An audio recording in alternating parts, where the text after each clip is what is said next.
اچھا حضرت پر بھی چونکہ گزری ہوئی ہے، زیادہ تو نہیں لیکن کبھی کبھی بات پیش آ گئی۔ ایک مرتبہ کا واقعہ مجھے یاد آیا، خانقاہ میں حضرت نے وہاں رہنے والوں پر ویسے بھی ایک شخص کو نگراں بنایا ہوا تھا، اور اس کا نام تھا نیاز خان۔ آپ لوگوں کے برادر تھے، ہاں پٹھان، ہاں نیاز خان۔ اب ایسا شخص چکی کے دو پارٹ کے بیچ میں ہوتا ہے، ہاں دو پارٹ، ایک تو وہ لوگ جن پہ نگراں مقرر کیا ہوا ہے، اور ایک وہ جس نے مقرر کر رکھا ہے، تو پیچھے ہی پیچھے ان کا دھیان رکھے گا تو جس نے مقرر کیا اس کا ڈنڈا پڑے گا، اور اس کا دھیان رکھے گا تو علی علی کر کے یہ ٹوٹ پڑیں گے، کوئی نہ کوئی کسی نہ کسی کی زد میں رہے گا۔ اس کے فرائض منصبی کا دیانت دارانہ تقاضا تو یہ ہے کہ وہ طرف آخر کو نہ دیکھے، اس طرف کو دیکھے جس نے مقرر کیا ہے۔ ہوا کرے ان کو ناگواری، بات صاف اور سچی بتائے، ضرور بتائے، تاکہ نظم صحیح برقرار رہے۔ اسے غیبت نہیں کہتے، اور اگر کہتے ہوں بھی غیبت تو یہ غیبت ممنوع نہیں ہے، مباح بلکہ فی الجملہ مستحسن ہے، بلکہ ضروری ہے، ورنہ نظم قائم نہیں رہ سکتا، اور کہا جائے گا کہ فرائض منصبی کے تعلق سے یہ شخص خائن ہے، چھپاتا ہے، بس بات لمبی ہو جائے گی، ادھر نہیں نکلتا۔ تو ایک موقع پر دو باتیں ہوئی، ایک مرتبہ کا واقعہ تو پیرانی صاحبہ کا ہے رحمہ اللہ۔ انہوں نے نیاز خان کے متعلق کچھ بتایا ہوگا، اب حضرت تو تحقیق فرماتے تھے، یہ تو تحقیق فرمانے کا واقعہ ہے۔ اچھا، بہت اچھا، میں ذرا بلا لوں، معلومات کر لوں، ذرا دریافت کر لوں۔ حضرت جلال آبادی قدس سروں کا سنایا ہوا ہے، حضرت ایسے ہی سناتے تھے۔ بلایا، مکان کے دروازے پر لے گئے، حضرت مکان کے دروازے پر لے گئے، نیاز خان کو باہر کھڑا کر دیا، حضرت والا پیرانی صاحبہ کو دروازے کے اندر کی طرف مکان میں پردے میں بٹھا دیا، حضرت وہاں کھڑے ہو گئے اور تحقیق شروع فرما دی۔ پیرانی صاحبہ رحمہ اللہ کہنے لگی کہ آپ تو فضیحت کرتے ہیں، آپ تو ذرا سی بات پر فضیحت کرتے ہیں۔ حضرت والا نے فرمایا نہیں، میں فضیحت نہیں کرتا، نصیحت کرتا ہوں کہ بغیر تحقیق کے کسی کے متعلق کوئی بات نہیں کہنی چاہیے۔ یہ حضرت جلال آبادی نے ایسے ہی سنایا تھا، میں آپ لوگوں کو ویسے ہی سنا رہا ہوں، مجھے نہیں پتا تمہیں کوئی مزہ ہوگا کہ نہیں، مجھے تو مزہ ہے جی۔ یہ تو یہ بات ہو گئی۔ اب ایک مرتبہ ایسا ہوا، بتقاضۂ بشری، بہرحال اللہ کا بندہ، بزرگ، سب کچھ ہے، ہو جاتا ہے بعض مرتبہ۔ ادھر جو خانقاہ میں رہنے والے تھے انہوں نے، اب آئے دن قصے ہوتے رہتے ہیں ایسے موقع پر، حضرت کوئی بے حس منتظم اور محتم تو تھے نہیں جیسے آج کے محتم بے حس، وہ مزے میں رہیں، باقی سب جاوے باڑ میں، وہ رہیں مزے میں، حس کہاں ہے آج کل۔ حضرت تھانوی قدس سرہ، اور میں کہوں کہ حس تھی، یہ تو حضرت کے لیے بہت کم درجے کی بات ہے۔ وہ تو دوسروں میں حس پیدا کرنے والے، پورے معاشرے کو، خواص و عوام کو صحیح سجھاؤ دینے والے اور راہ بتانے والے اور ایسے رہنما تیار کرنے والے تھے، تو آئے دن ہوتا رہتا تھا۔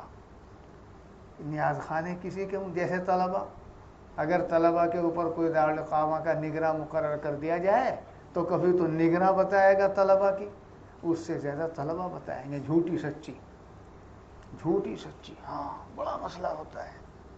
خیر، نیاز خان کے متعلق خانقاہ والوں کی طرف سے کچھ حضرت کو بات پہنچ گئی، حالانکہ حضرت کا معمول تحقیق کا، دوسرے کو نصیحت تحقیق کی۔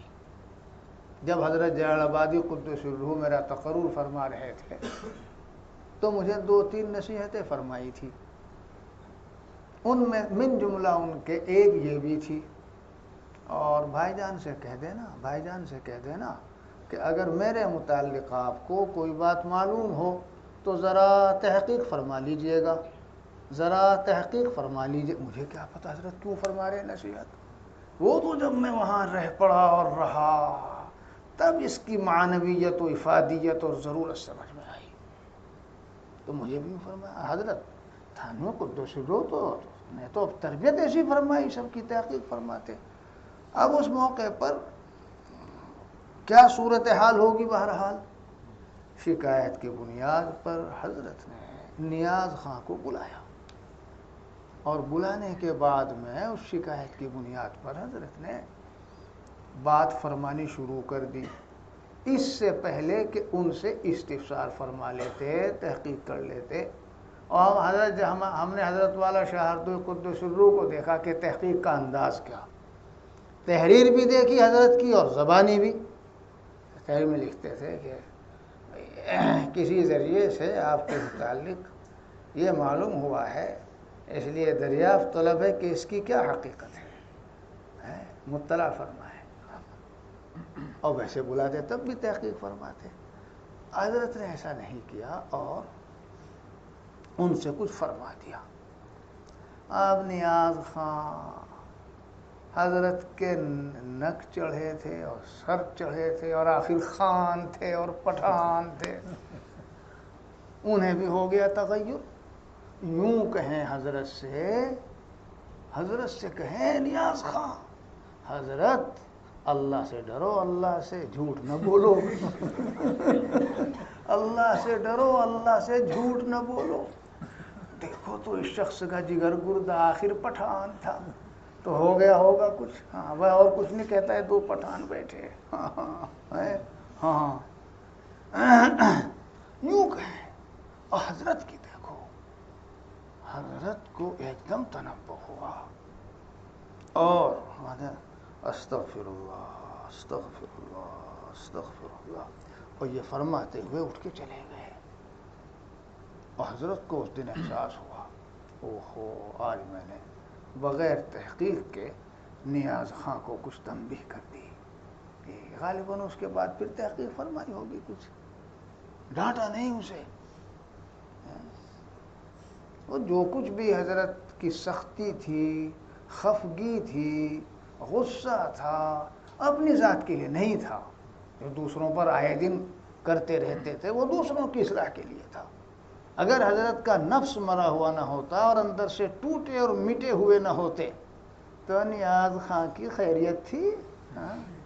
آج کل کے جو مولوی ہیں، اب بڑے بڑے لوگ، کوئی صدارت کی وجہ سے بڑا، کوئی نظامت کی وجہ سے بڑا، کوئی بڑے ادارے کے اہتمام کی وجہ سے بڑا، اوصاف و صفات کی وجہ سے کتنے بڑے ہیں، انہیں تلاش کرو جی، عمراء و ملوک کے صفات پائے جاتے ہیں، جہ پسندی، حقیقت پسندی کہاں ہے؟ آج ذرا کسی کو کوئی کہہ کے تو دیکھ لے ماتحت، اور پھر دیکھنا وہ کیسا برسے گا اپنی ذات کے لیے۔ شرم نہیں آتی تجھے؟ بے ادب کہیں کا، گستاخ کہیں کا، اوف کا کیا کہے گا پوچھو نا۔ اس کا مطلب یہ نہیں کہ میں تمہیں بے ادبی گستاخی سکھا رہا ہوں کہ تم بھی کسی بڑے کو نیاز خان کی نقل کرتے ہوئے یوں کہہ دو کہ حضرت جھوٹ نہ بولو، جھوٹ، اللہ سے ڈرو۔ یوں نہیں میں کہہ رہا کہ تمہیں یہ سکھا رہا۔ وہ تو تھا بیچارہ نیاز خان، نک چڑھا تھا، ناز تھا حضرت تھانوی رحمۃ اللہ علیہ کے قریبی تعلق پر، یہ وہی ہے جس کے ایک بچے کا نام حضرت نے ایاز خان رکھا تھا اور پتہ نہیں دوسرے کا کیا رکھا، فرمایا دیکھو بھائی اب اگر کوئی اور بچہ پیدا ہوا تو میرے پاس اس قافیے کا نام سوائے پیاز خان کے اور کچھ نہیں ہے۔ تعلق تھا ناز برا کن کے خریدار تست، ناز پیدا ہونے کے لیے قریبی تعلق بھی تو ہو. تو کہہ دیا تھا تم یوں ہی نقل کرنے لگو گے.